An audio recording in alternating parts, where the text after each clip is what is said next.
شہزیب عام لڑکوں سے بہت مختلف تھا۔ گرل فرینڈ سے شادی نہیں کرنی اور جسے شادی کرنی ہے اسے گرل فرینڈ نہیں بنانا۔ لڑکے عموماً یہی سوچتے ہیں۔ شہزیب سے کالج ہی کے زمانے میں ہی مجھے محبت ہو گئی تھی۔ اس نے مجھ ہی کو گرل فرینڈ بنایا اور مجھ ہی سے شادی کی۔ میں بھی شہزیب کی طرح براڈ مائنڈڈ، روشن خیال اور لبرل تھی۔ ہم نے جو خواب دیکھے انہیں پانا اس زمانے میں مشکل ہی نہیں ناممکن بھی تھا، اور آج تو شاید ناپید ہو چکے۔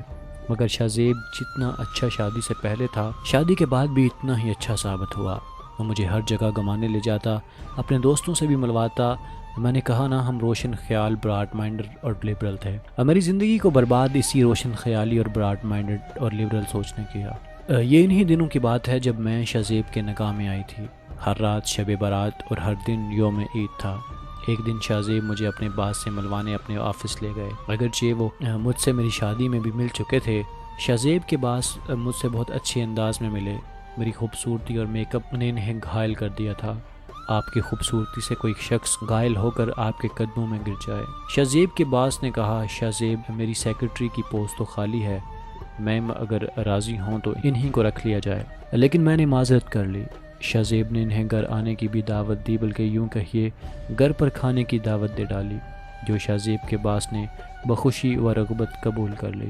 شہزیب کے باس جو گھر آئے تو ان کی نگاہوں میں موجود پیغام مجھے سمجھ آ رہا تھا۔ عورت کو اللہ تعالیٰ نے یہ کمال کی حص دی ہے، وہ مرد کی خبیث نگاہوں کو بآسانی سمجھ لیتی ہے۔ پھر رفتہ رفتہ انہوں نے مجھ سے مراسم بڑھانے کی کوشش کی۔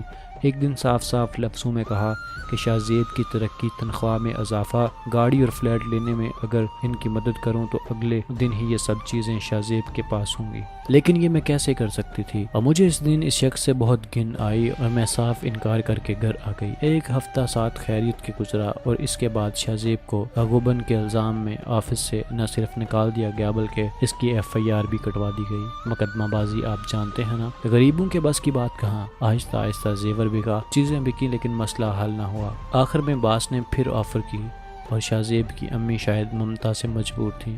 کہنے لگی اپنے شوہر کو بچانے کے لیے یہ قربانی دے دو۔ میں سوچنے لگی کیا شوہروں کی ترقی کے دروازے قیمت عصمت پر کھلیں گے؟ لبرلزم کی اس غلاظت نے مجھے یہ کرنے پر مجبور کر دیا۔ شہزیب گھر آئے، لیکن شاید میں دربدر ہو گئی۔ باس کی فرمائشوں کا سلسلہ رکا نہیں بلکہ ان کے دوستوں تک طویل ہو گیا، اور جب شہزیب کو یہ ساری خبر ہوئی تو شہزیب نے مجھے چھوڑ دیا۔ قصوروار کون؟ شہزیب، میں یا پھر باس؟ آج جب بہت دنوں کے بعد قرآن پاک کی تلاوت کی تو مجھے اپنے سوال کا جواب مل گیا۔ سورہ احزاب آیت نمبر 59۔